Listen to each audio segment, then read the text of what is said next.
खात्मे की ओर अब लाल आतंक है। दरअसल सुरक्षा बलों ने अब 8 लाख के इनामी नक्सली को मार गिराया है, तो वहीं 12 नक्सलियों ने एसपी के सामने सरेंडर भी किया है। और जिस तरीके से नक्सलवाद को लेकर सरकार एक विजन के तौर पर काम कर रही है, तमाम जो कि मार्च 2026 तक लक्ष्य रखा गया है नक्सलवाद के खात्मे का, तो इसको इस ओर सरकार अब अग्रसर नजर आ रही। तस्वीरें आप जिस तरीके से देख पा रहे हैं कि नक्सलियों को एक और बड़ा चोट दिया गया है, जिसमें 12 नक्सलियों ने सरेंडर किया, एक बड़ा नक्सली कमांडर मारा गया है। इस पूरे मामले को लेकर जो एसपी हैं वो क्या कह रहे हैं, गृह मंत्री विजय शर्मा क्या कह रहे हैं, ये भी आपको सुनाते हैं।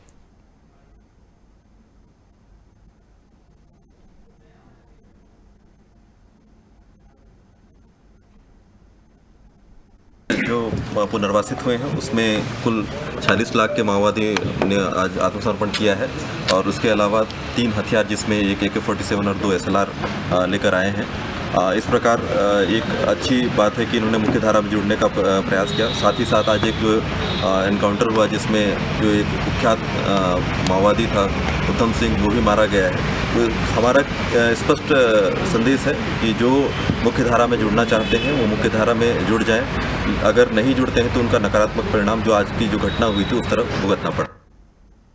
मैंने पहले भी और माननीय केंद्रीय गृह मंत्री जी ने भी इस बात को बड़ी स्पष्टता से कहा है, मुख्यमंत्री जी ने भी स्पष्टता से कहा है कि आप किस विचारधारा के हिसाब से काम करते हैं, आपको संवैधानिक स्वतंत्रता इस बात की है, वो आपका अपना सोचना है, आपका अपना विषय है, कैसे भाव के साथ कैसे काम करते हैं। मसला एक है, हथियार रख करके जंगल में घूमेंगे, लोगों को धमकाएंगे, लोगों की हत्याएं करेंगे, स्कूल बम से उड़ाएंगे और तालाब और नदी और सड़क के किनारे आईडी लगाएंगे, ये नहीं चलेगा।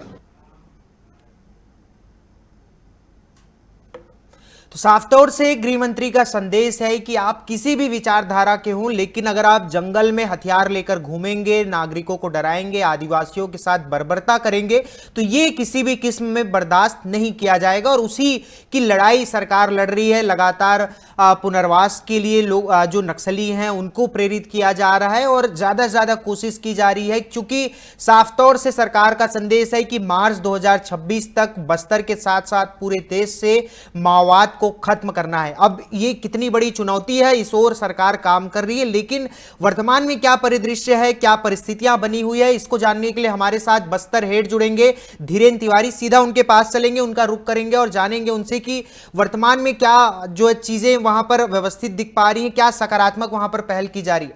धीरेन्द्र जी, जिस तरीके से एक और नक्सलवाद के खात्मे की जो डेडलाइन है वो करीब आ रही है, तो वहीं दूसरी ओर एक बड़ी कामयाबी जवानों को मिल रही है, कैसे देखते हैं इस पूरे मामले को?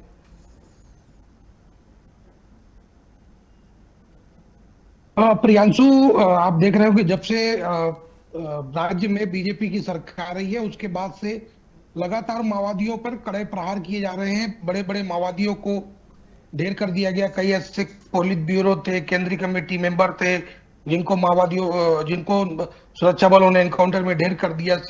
सीएमसी मेंबर जो बसवा राजू था, इनका महासचिव, उसको मार गिराया। पिछले 2 सालों में नक्सलियों के विरुद्ध ताबड़तोड़ अभियान चले और सरकार का एकमात्र लक्ष्य ये था कि नक्सलवाद को छत्तीसगढ़ से पूरी तरह से उखाड़ फेंकना है। उसके अलावा केंद्र में बैठी मोदी सरकार और केंद्रीय गृह मंत्री अमित शर्मा का कमिटमेंट था कि माओवादियों को पूरी तरह से भारत से खत्म करने का। और उसी कड़ी में उन्होंने जब यहाँ पर बस्तर ओलंपिक का आयोजन हो रहा था, उनके समापन पे कहा था कि जो फर्स्ट संस्करण था उसमें उन्होंने कहा था कि हम 2026 के मार्च 31 की तारीख है जिससे भारत देश से पूरे नक्सलवाद को खत्म कर देंगे। उसके बाद से व्यापक रणनीति बनाई गई, बिल्कुल 1-to-1 अधिकारियों से ग्राउंड लेवल के ऊपर हाई लेवल के और जो भी इसमें शामिल जितने भी लोग हैं उनके साथ टेबल में बैठ के रणनीति बनाई गई।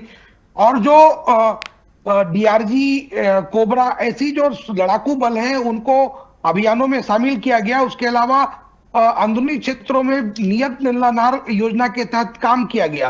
तो उसके तहत आप देख रहे होंगे कि बस्तर में बदलाव भी दिख रहा है।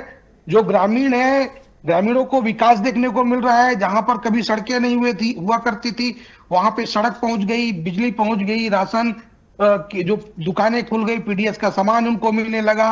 उसके अलावा कई ऐसे स्कूल थे जहां पर माओवादी जो है उनको बंद करके रखा हुआ था। वो स्कूल खुल गए, बच्चे गांव के बच्चे इस गांव में ही पढ़ने लगे, आंगनबाड़ियां खुल गई। अबूझमाड़ का पूरा इलाका जो लंबे 10 सालों से आज तक समझ लीजिए नक्सल कब्जे में रहा है, वो आजाद हो चुका है। वहां पर कैंप खुल रहे हैं और पर्यटन के क्षेत्र निकल रहे हैं, ग्रामीण भी इसमें बढ़ चढ़ के हिस्सा ले रहे हैं। और उसी कड़ी में जब चाहे वो केंद्रीय गृह मंत्री हो, चाहे विजय शर्मा जी हो, चाहे सीएम हो, या पुलिस के आला अधिकारी हो या सुरक्षा बल के आला अधिकारी, समय समय पर वो माओवादी जो है उनसे लगातार आत्मसमर्पण की अपील करते रहे हैं और उनके लिए पुनर्वास योजना से जो लाभ दिया जा रहा है उसकी भी खूबियां वो गिनाते रहे। कई ऐसे माओवादी हैं जो इन जो समर्पण की नीति है उससे प्रभावित होकर हथियार डाले।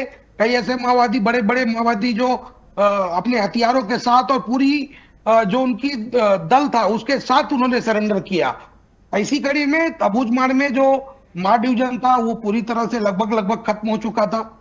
वहां के पूरे माओवादी जो है हथियार छोड़कर सरकार के सामने सरेंडर कर दिए। जब अब प्रियांशु लगभग 1.5 महीने का ही समय बच गया है और 31 मार्च 2026 की बिल्कुल तारीख नजदीक है जो डेडलाइन सरकार ने तय की है। ऐसे में नक्सलियों के विरुद्ध लगातार बड़े ऑपरेशन फिर से चालू किए गए। कुछ ऐसे माओवादी हैं जो अभी भी बस्तर में बंदूक के दम पर अपने जो संकल्प है उसको लेकर चल रहे हैं। जैसे कि जो पूर्व माओवादी कमांडर हैं, जो अभी भी बड़ी नक्सली कमांडर है पापा राव, जो अभी भी बीजापुर और सुकमा जैसे सीमावर्ती इलाके में सक्रिय है। उसके अलावा बटालियन के में जो देखा जाए केसा जो है इनकी मौजूदगी है। ऐसे माओवादियों के खिलाफ में बड़े ऑपरेशन शुरू किए जा रहे हैं। उसके अलावा सुरक्षा बलों की पहुंच जो है, जहां पर गांव में कभी सुरक्षा बल पहुंच नहीं पाते थे, माओवादियों की हमेशा डर बना रहता था, वहां पर सुरक्षा बल अपने कैंप स्थापित कर रहे हैं। सालों से, दशकों से स्थापित माओवादियों कमांडरों के जो स्मारक है, वहां पर जो माओवादी खतरे की प्रतीक रहे हैं उनको ध्वस्त किया जा रहा है और हर एक निशान को मिटाने का प्रयास सरकार कर रही है। कि माओवादी के जो जख्म बस्तर को दिए हैं वो जख्म बस्तर के अंतिम क्षेत्र से हटाने का प्रयास कर रही है। तो इसी कड़ी में आज बीजापुर में भी सरेंडर हुआ।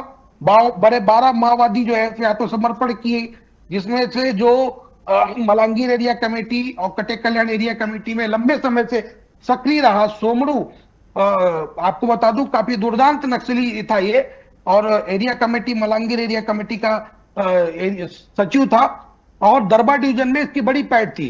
इसने आज समर्पण किया है, 47 के साथ समर्पण किया है। उसके अलावा एक SLR राइफल के साथ अन्य माओवादी ने भी समर्पण किया। कुल 12 माओवादी है, जिसमें से 8-8 लाख के 3 माओवादी हैं। और सीधे जो बस्तर के IGP सुंदर राज साहब, उनको उन्होंने बंदूक थमाया और बोला कि अब हम संविधान के रास्ते चढ़ेंगे, अब हम सरकार के की बात को मानेंगे और सरकार की बात को मानते हुए हम अब बस्तर में शांति लाने का प्रयास करेंगे। उसी कड़ी में उन्होंने अपने साथ साथ जो भी असले बारूद थे उनको भी सुपुर्द किया पुलिस के आला अधिकारियों को। इसी दौरान जो IG सुंदरराज साहब ने, जो माओवादी अभी भी जंगल में है, उनके लिए भी संदेश दिया कि आप हथियार लेकर आइए या आत्मसमर्पण करिए, हम आपके लिए रेड कार्पेट बिछा के रखें। अन्यथा जैसा कि अभी हमने SP को सुना, SP ने कहा कि नकारात्मक प्रभाव देखने को मिलेगा अगर कोई भी ऐसा व्यक्ति जो संविधान के खिलाफ में बातें करेगा या जंगल में अपनी एक सत्ता स्थापित करने की कोशिश करेगा। वही बात विजय शर्मा जो डिप्टी CM उन्होंने भी कही और बार बार कहते रहे हैं कि बस्तर में खून जो है ग्रामीणों का खून नहीं बहेगा, किसी भी तरह की हिंसा नहीं होगी। उसके लिए सरकार जो भी प्रयास है वो कर रही है और आने वाले समय में भी करेगी। तो बड़ा संकल्प लेकर प्रियांशु ये सरकार काम कर रही है और लगातार हम देख भी रहे हैं कि पिछले 2 सालों में जब से केंद्र में BJP की राज्य में सरकार बनी है, उसमें माओवादी जो है लगातार मुख्यधारा से जुड़ रहे हैं। जैसे कि पिछले 2024 से बात करें तो लगभग 890 माओवादियों ने बीजापुर जिले में आत्मसमर्पण किया है। इसमें कई ऐसे माओवादी भी हैं जो जिनको पुलिस ने, सुरक्षा बलों ने जो है ढेर कर दिया है। उसके अलावा लंबे समय से जिस इलाकों में माओवादियों की सरकार चलती थी, कर्रेगुट्टा हिल्स, वहां पर सुरक्षा बलों ने अपना कैंप स्थापित किया, आजादी का जो है जश्न मनाया। इस बार जब गणतंत्र देश में हमारा पूरा भारत देश गणतंत्र मना रहा था, तो कर्रेगुट्टा में 77 साल के बाद भारत का गणतंत्र मनाया गया। हम अपने चैनल में भी अबूझमाड़ के अंतिम छोर, छत्तीसगढ़ का अंतिम छोर जो महाराष्ट्र बॉर्डर से लगता है, नीलांगुर गांव, वहां पर हमने जाके जवानों के साथ और वहां के ग्रामीणों के साथ गणतंत्र मनाया।